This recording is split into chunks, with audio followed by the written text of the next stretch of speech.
Radzi and Ken here for day number 5 of the Champion of Champions. And if you missed the action yesterday, first of all, you won't believe it, but secondly, here's everything you need to catch up on.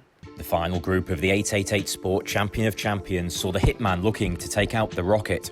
Shootout champion Holt made a century to open, but O'Sullivan barely let him back to the table and the world champ won 4-1. Scott Donaldson and pistol Mark Allen went right down to the wire, the Northern Irishman making a 1-2-5 in the decider to set up a group final with O'Sullivan.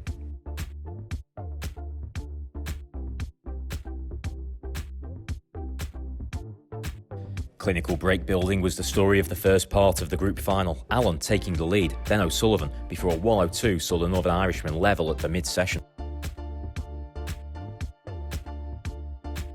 Allen pulled ahead after the break and at 5-3 up the pair clashed.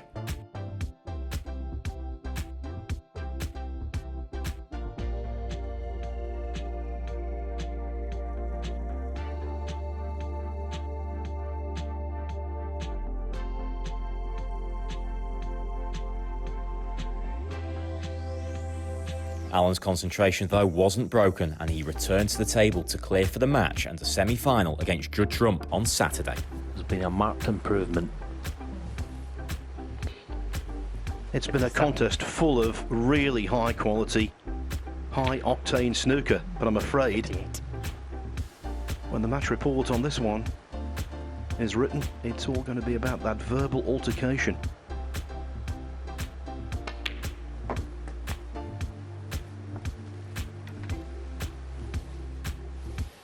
.64.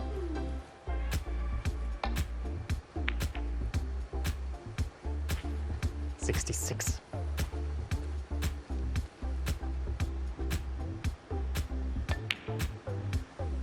Are we going to see the normal pleasantries? 66. Final match. Michael. Just a nod and O'Sullivan exits. What an extraordinary ending to a really entertaining match. Right, Ken, before we talk about that final, because I did not see that coming, let's go back to the first matches, Ronnie and Michael Holt. Michael Holt started off so well, didn't he, in that first frame? And then that was it. I mean, he didn't see much of a ball after that. He missed one red into the middle pocket, and it was all over 4-1, you know. And funny, when I was speaking to Michael Holt after the game, he said to Ronnie before the match, he says, "You've lost a bit of weight, you must be running, eh?" He says, "Yeah, I've been doing a little bit of running, you know." And then at the end of the match, he says, "You've obviously been doing a bit of practice as well." So he won 4-1, but Ronnie looked in great form, I must say. Is it tough for the Hitman to actually play well and still, on the face of it, get battered? Yeah, well, I mean, that's what happens in this best of 7. I mean, he took a chance initially, he looked really good, missed one chance, and the other 2 frames didn't really have a chance. So, you know, that's the standard. When you do get your chance, you've got to take them. So he can't grumble too much, you know. I mean, he looked in good form, Michael, but just Ronnie was just too good in that match. On the other end of the spectrum, Yeah. Mark Allen and Scott Donaldson, that was just frame for frame, just matching each other all the way. And Scott Donaldson, he lost 4-3, but he had a great chance to win 4-2, and he balked a little bit, at his own admission as well. You know, he sort of bottled it, as we say in the game. But at the same time, played very well throughout that match, you know, looked like he was getting on with it, not walking around the table like he said he wasn't going to do before. And he played a lot better, but just when he had that chance, he should have taken it. Didn't. Cost him the match. Of course, Mark Allen made that wonderful century to finish off. Then he goes through to the final to face Ronnie, and I'll tell you what, again, on the face of it, on current form, you'd have possibly called Ronnie, but Mark Allen, that was a battle and a half. Oh, it was, yeah. And Mark Allen is one of those players that he can forget about what's gone. You know, the way he played against Scott Donaldson, he knew it was a different match. He had to get himself up for it. He had to come up a couple of layers, and my goodness, he certainly did. He played superb. He could have had a 1-4-7 as well. And of course, the big talking point, as well as the great snooker, was the little bit of argy-bargy. What was that all about? I love a little bit of argy-bargy. I love it. We need some more. You know what I mean? We need some more. We need a few players squaring up. It was tasty. It was tasty. I couldn't quite work out exactly what happened. So it seemed that Ronnie was talking about eye line. Yeah, exactly. I think the problem for Ronnie was that he saw Mark. When he was at the bottom of the table, Mark might have stood at the end of the table, okay, instead of Ronnie was waiting for him to sit in his chair. Fair enough. Okay, then when he was in his chair, he was having problems with his logo, Mark Allen, so he was taking his logo off, and it might have caught Ronnie's line. But in fairness to Mark, there's no way would he have done it intentionally to try and put Ronnie off. That's just not in his makeup, and it's not in many players' makeup, you know. So in fairness, Ronnie was waiting for him, so he'd sort of let it go, and then he just said, look, you know, can you stop moving? Can you sit down when I'm playing? You know, and that was it. You know, that's all it was really. You know what I mean? A little bit of argy-bargy, and sometimes there's a little bit of needle, there's a little bit of pressure. Both players want to win so much, you know. That tension sometimes boil over. We don't see it that often in snooker, but when we do see it, it's nice. It's a different kind of tension. It is. Because you don't have crowds, so it makes everything very, very subtle. And I wonder if the fact that there isn't any crowd noise, there isn't atmosphere in the sense of levels of volume, that the tiniest of movements, you're hearing that. Yeah, absolutely. I completely agree. It makes a big difference. And sometimes the player, when he's sitting in the seat, he actually doesn't realise that even if he is making a little bit of movement, that the player can see him. But sometimes you might be able to catch them out of corner eye. But I would say, in fairness to Mark, and I'm sure Ronnie would say as well, he wasn't doing it intentionally. Right. It was just that it was getting on Ronnie's nerves, and he wanted to say something, so just to keep his Mark Allen aware of it, basically. But I'm sure they'll forget about it. They'll shake hands in the next tournament and just get on with it, you know. And final point about that is that at that point, Mark Allen was 5-3 up. It wasn't as though they were 3-3 and then Mark goes on to win. He was actually already 2 frames ahead. Yeah, he was, and he played brilliantly up to then and made a really good break on the last as well. Ronnie sort of broke Ronnie's concentration more than anything because he missed a very simple red. But Mark Allen played really well, and it sets up, I mean, the semi-final lineup that we have today is just magnificent. It really was. Well, let's hear what Mark had to say afterwards after beating El Roquito. Mark, a day of two halves in some respects because you're absolutely brilliant tonight. Yeah, and I was poor this afternoon. I was sort of lucky that Scott didn't take his chances to beat me 4-2, but finished the match well earlier, so I had some sort of positives to hang on to get into tonight, but I knew I would need to play better, and I did. No, I only really missed one shot in the balls. It was a black at 1-all. Other than that, it was a decent performance. The long game came on as the match went on, and played some really good safety, which kept Ronnie out. And to take a scalper like Ronnie O'Sullivan, that must give you all the confidence to go on for the rest of this tournament. Yeah, of course, but I'm not getting ahead of myself. It's just one win. I came here to win the tournament. I knew that I had 2 tough matches ahead of me to get through today to start with, and obviously it doesn't get any easier. And world number 1 Judd Trump, and obviously the other semi-finals loaded as well with Robertson and Selby. So it doesn't get much tougher than that. But that's what we play for. That's what you want to play. You want to play the top players in the biggest tournaments on the biggest stage, and I feel like I'm one of them, and I need to prove it. And of course, with all the winners who've won this tournament in the past, it'd be a big one for you to add to your CV. Yeah, and I feel a bit like Maguire at the Tour Championship. I don't feel like I should be here, but he took full advantage there, so it's up to me to try and do the same here. Obviously, I'm one of 3 that didn't win a tournament again, but obviously being ranked number 5 showed that I was very consistent in that year. But it'd be nice to come here as a winner, but it'd be nice to go away as a winner too. I've got to ask you about that incident at the end of the match. Of course you do. Tell us your side of that. Honestly, I think Ronnie just got into his own head. He was taking forever on shots for the previous frame and a half. I had left him touching ball a few times just to play easy safeties, and he was taking forever over them, and then he took like 2 minutes to decide to put me back in one of them, and he was never taking anything on. I think he was just looking for an excuse that if it went wrong, and then to accuse me of like moving on his shots and standing in his eye line, and it's just crazy. And even Marcel, the ref, says, Mark, I know you haven't done anything, but let's just play the game. And that's all I really needed to hear. That put me at ease. I knew that even if I had a move, it would have been by mistake. But when Marshall said that, I knew I hadn't done anything. And I wasn't going to back down from Ronnie. He's a great, snooker player. He's the best ever in my opinion. But sometimes he just lets himself down with what he does and what he says. And I wasn't going to let that go because I knew I was in the right. Ken, very interesting. Mark Allen, as ever, as humble as you like, but really interesting that he says he felt lucky to beat Scott Donaldson.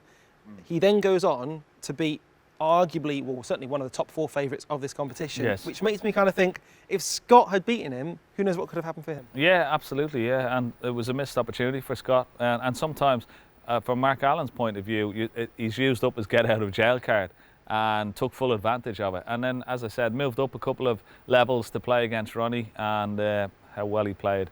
It was fantastic, And Mark's saying that actually the incident kind of really spurred him on, put a fire under his belly. Yeah. Well, he's a fiery character himself.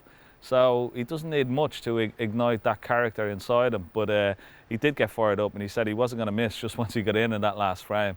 And he's one of those players, he's not afraid of Ronnie, he's not afraid of speaking his mind. and that's good to see. And I think it sort of, the little incident may have overshadowed the standard of the whole match, because the first 4 frames that I commentated on, you know, it was over in 45 minutes. Like, it was incredible stuff. Really, both players very, very sharp, and it continued on after the break as well. By the way, kudos to Marcel, the referee, the youngest ever referee to referee a World Championship final. I don't imagine he's in many moments like that, and I thought he handled that with class. He did, yeah, but I couldn't fancy him getting in between the 2 players now. You know, if they had a little punch-up, I'd say he'd run to the corner pretty quickly. I've got to be honest. And I wouldn't blame him. That wouldn't be Mark Allen's first rodeo. I get that. I think he's a little bit tasty. And it wouldn't be Ronnie's either. yeah, correct. I'd say they're well able to handle themselves. Shots with the fist, also shots on the table were fantastic. In fact, on that point, shot of the day. We chose our top 4 shots of the day, and then you then voted for your favourite. And this is the one that you chose. Pockets. He's done that on a regular basis. And the control of the cue ball as well was nigh on perfect. Was it ever in doubt, Ken? The Rocket gets shot of the day. With that in mind, everything that guy does on the table, do you see any weaknesses to his game?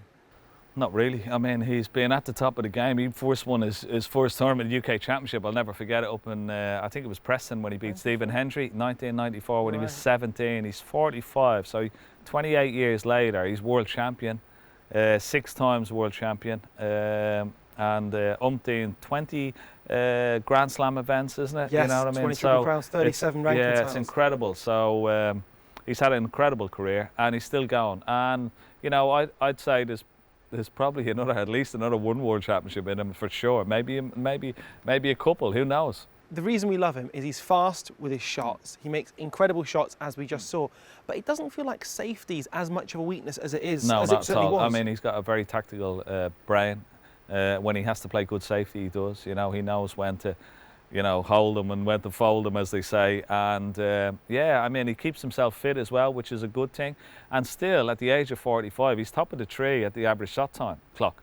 So, I mean, that's saying something. You know, you have all these young players coming through, but he's still the fastest player on the tour, and he's 45 years of age. Quite incredible. But the question is, who's the best when it comes to holding 9 darts and trying to get as many points on the dartboard as you can? Now, the world #1, Judd Trump, it turns out, is also really good at 9 darts, as he is at snooker. But stepping up to the plate is Kyren Wilson, the man from Kettering, the warrior. Can he better the world #1? Let's find out.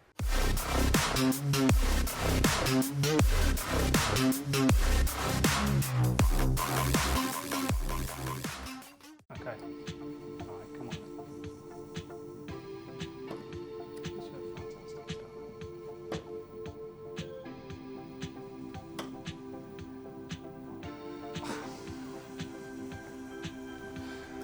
Oh dear. Someone dropped the board again.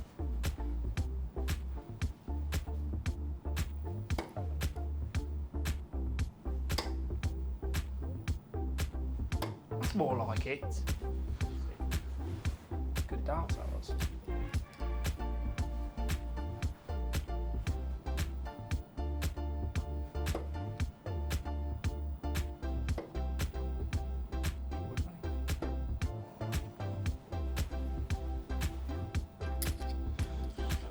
Good start. What did I score? 110. What's the highest so far? Oh, you're joking. Did well throwing 2 out of the board to begin with.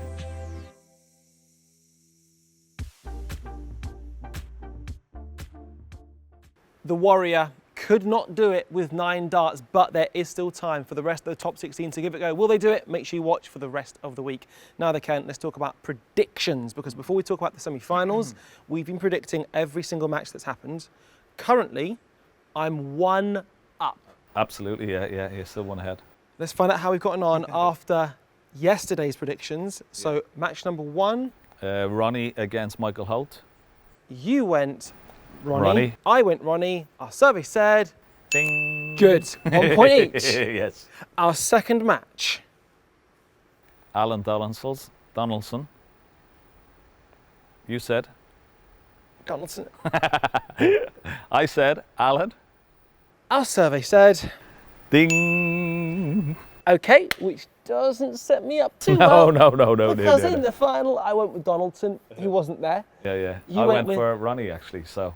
And our survey says, which means 4 yesterday, Yeah. 1 point. I was 1 point up.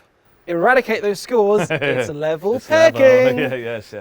So today, the first of our semi-finals. Okay, Robertson against Selby. I think this is a really close match. The way Selby came back against Wilson, and of course he beat Robertson in this year's World Championship as well. He sort of has a little bit of a thing over Robertson. Robertson is the defending champion though. Have to take that into account. He played better in his first match. I think this is really close. I'm going to go with Selby because of his record against Robertson. We've got to keep this interesting. We've got 3 matches left. Yeah. I'm going to go... Oh! See, a lot of me says Selby's gotten through the hard match now and he's going to be playing loose. I'm going to go the defending champ, Neil Robertson. He loves this format. He's back. He means business. I'm going with the Thunder from down under. I think it's going to be a really close match, so I think it's going to be 6-4, 6-5 either way. Okay. But I'm Selby, you're Robertson. Correct. Okay. We're not going to predict the second semi-final. That will happen tomorrow. Yeah. But by this time tomorrow, we will know who's leading the pack. And we need to work out a prize as well. Okay. And just to let you know, I did one time beat Ken on table tennis. He beat me a lot of times afterwards, but I beat him once. Just make sure you get that hit. Crowbar that one in there, but whatever you do not miss the action on that table behind me there. We go live at 7 p.m. or 6:45 Greenwich Mean Time to be precise on ITV4 and DAZN. It's not to be missed. Robertson, Selby, 2 of the best players on planet Earth. Who's going to win? Absolutely Robertson.